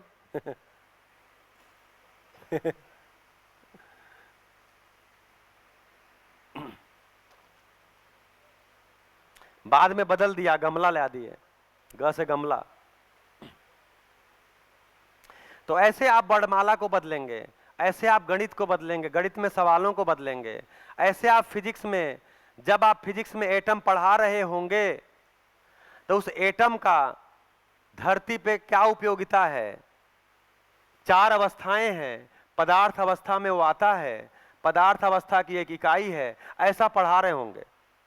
जब केमिस्ट्री पढ़ा रहे होंगे तो पानी पढ़ा रहे होंगे, तो उसमें बता रहे होंगे किसी ब्रह्मांडी किरणों के प्रभाव से 2 हाइड्रोजन और 1 ऑक्सीजन मिलकर एक पानी बनता है, और धरती के लिए पानी बहुत ही अनुपम कृति है, क्योंकि पानी के बाद ही प्राण अवस्था का विकास हुआ, प्राण अवस्था के विकास के बाद जीवावस्था का विकास हुआ, उसके विकास के बाद ज्ञानावस्था का विकास हुआ। तो पानी एक धरती का पहला रसायन है, ये भी हम बता रहे होंगे। और पानी को जैसा है वैसा बना के रखा जाएगा तो ही पेड़ पौधे रहेंगे, तो ही जीव जंतु रहेंगे, तो ही मानव रहेगा। क्यों? क्योंकि पानी की उपयोगिता इन तीनों के लिए है। हम इतना उसमें जोड़ देंगे और क्या करेंगे? पानी पढ़ा के छोड़ दिया, पीने के काम आता है, लो जाओ बर्बाद करो। तो फिर हमको पानी बर्बाद ना, उसके लिए अलग से चैप्टर डालना पड़ता है। तो शिक्षा विधि से ही होगा, शिक्षा विधि से ही बोध होगा, शिक्षा विधि से बोध होगा। किसका बोध होगा? व्यवस्था का बोध होगा, व्यवस्था का बोध होगा। बोध होते होते एक मेरे में क्रिया होगी। तो ये जो बल है बोध के लिए, इसको बोलते हैं बुद्धि।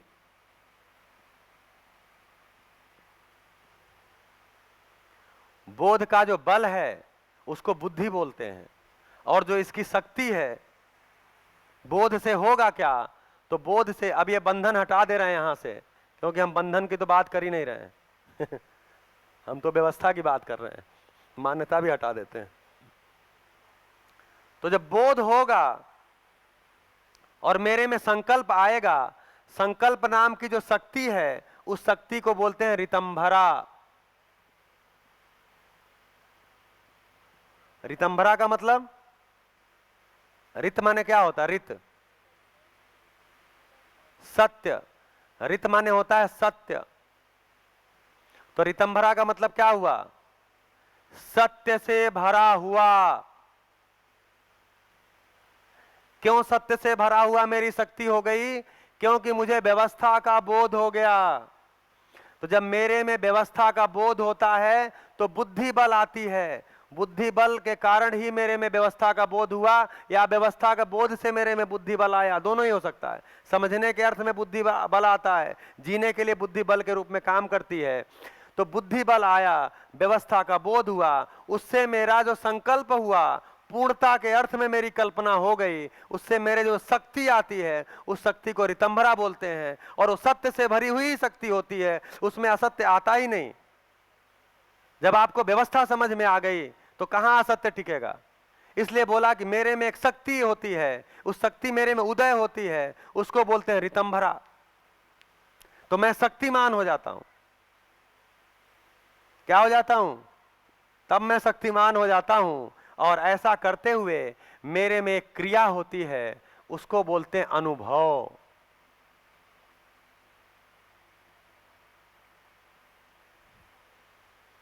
अनुक्रम से होने वाला, भाव मतलब होना, अनु माने अनुक्रम। ये जो अनुक्रम है, समझ है, ये मेरे में हो जाता है, मेरे में ही पहचान में आ जाता है। तो पूरी व्यवस्था मेरे में पहचान में आ जाती है, मैं अनुभव संपन्न हो जाता हूं। इससे जो मेरे में गति होती है उसको प्रमाण बोलते हैं, प्रामाणिकता बोलते हैं।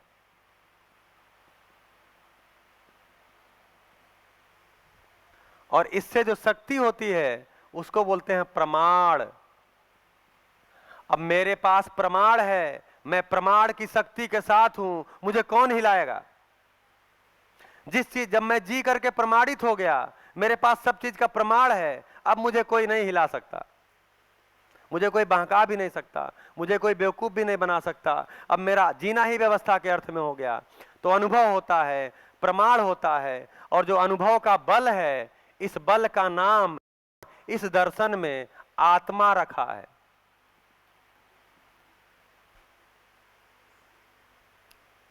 ये जो अनुभव बल है इसको बोला आत्मा। और इससे जो शक्ति उदय होती है उसको प्रमाण बोलते हैं। तो आत्मा में अनुभव होता है और उसका प्रमाण आता है।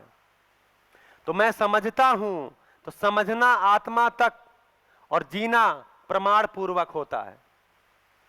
ये समझने का क्रम है, अर्थात आस्वादन तुलन साक्षात्कार बोध पूर्वक मैं समझता हूं, मैं अनुभव संपन्न हो जाता हूं, फिर उसका प्रमाण आता है, फिर मैं प्रमाण पूर्वक जीता हूं। तो मैं शक्तियों के साथ जीता हूं। जब मेरे में बल हो जाते हैं, अभी तो मैं बलहीन हूं, मेरा बल केवल मन और वृत्ति काम करता है, भी आधा अधूरा। ये दोनों बल ही काम करते हैं, वो भी आधा अधूरा।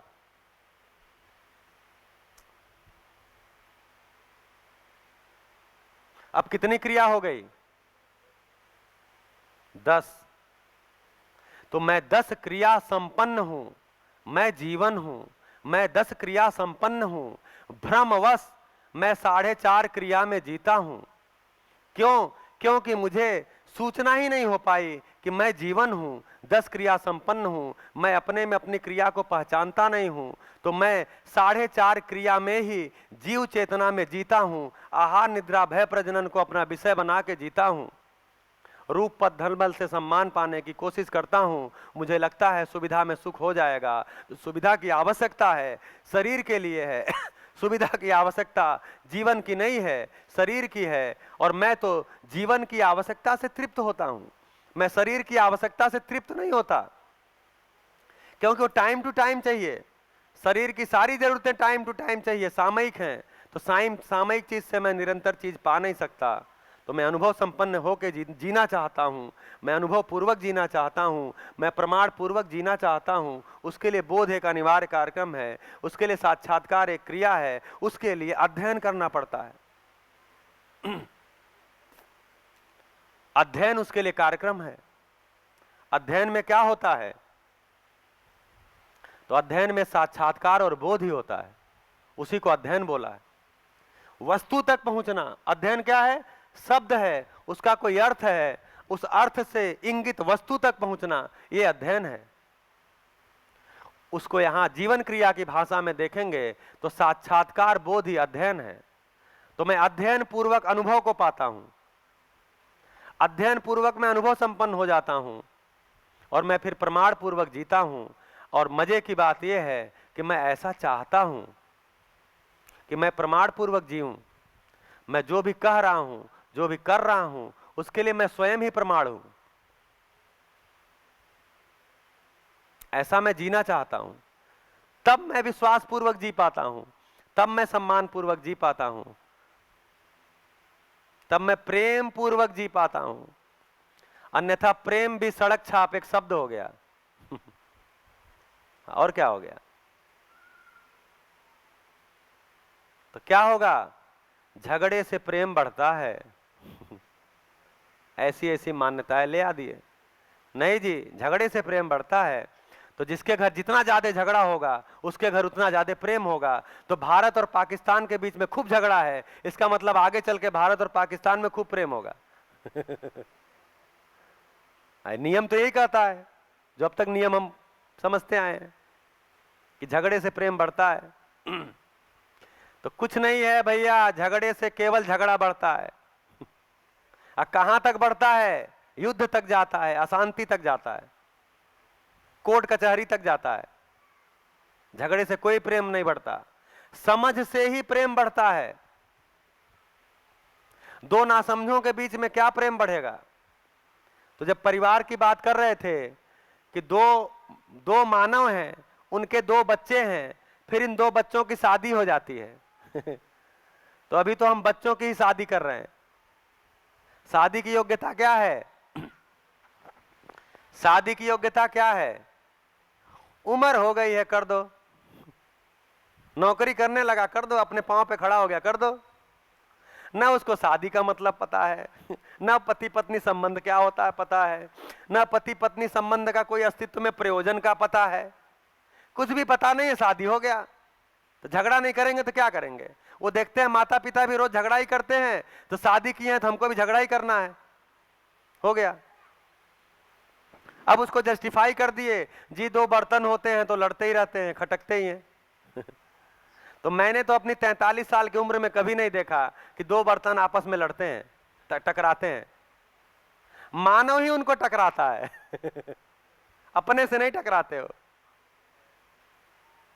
लेकिन ये सूत्र हमको बचपन से मिला हुआ है। तो मानव को जीना नहीं आया तो कई तरह के जस्टिफिकेशन ला के रख दिया। जीवन एक संघर्ष है, संसार माया है, सुविधा ही जीवन शैली है, ऐसे ऐसे हमने वाक्य ला के रख दिए। तो बताओ सीधा सीधा ना कि जीना नहीं आया है, और क्या? इसमें क्या शर्म है? आप सीधे बताइए हमको जीना नहीं आया है। क्यों तरह तरह की बातें ले आके रखते हो? जीवन एक संघर्ष है, संसार माया है। आप बताओ हमको कुछ समझ में नहीं आया, और आपको भी कुछ समझ में नहीं आएगा, ऐसे बोल दीजिए। तो यहां से सूत्र क्या निकलता है? जीवन नित्य उत्सव है। जीवन कोई संघर्ष नहीं है, जीवन नित्य उत्सव है। हमको समझ में नहीं आया है, मैं जब साक्षात्कार बोध पूर्वक जीता हूं, समझ पूर्वक जीता हूं, तो मेरे लिए जीवन एक उत्सव है। मैंने समझा ही नहीं है, संबंध को भी नहीं समझा है, सुविधा को भी नहीं समझा है, अस्तित्व को भी नहीं समझा है, प्रकृति को भी नहीं समझा है, अर्थात व्यवस्था को ही नहीं समझा है, न्याय की मेरी दृष्टि ही नहीं है, धर्म की मेरी दृष्टि ही नहीं है, सत्य की मेरी दृष्टि ही नहीं है। इसलिए मुझे लगता है जीवन एक संघर्ष है। जिस क्षण मैं इस दृष्टि से जीता हूं, उस समय जीवन एक उत्सव ही उत्सव है।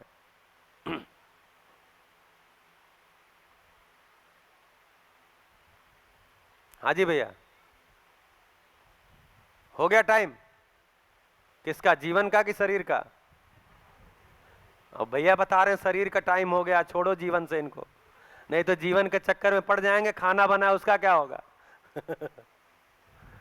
बढ़िया। चलिए, तो जीवन समाधान संपन्न हो जाए, इसके अर्थ में शरीर को जिंदा बनाए रखना है, इसके अर्थ में भोजन करना है। तो भोजन करके आए तो इसके आगे की बात को करेंगे। बहुत बहुत धन्यवाद।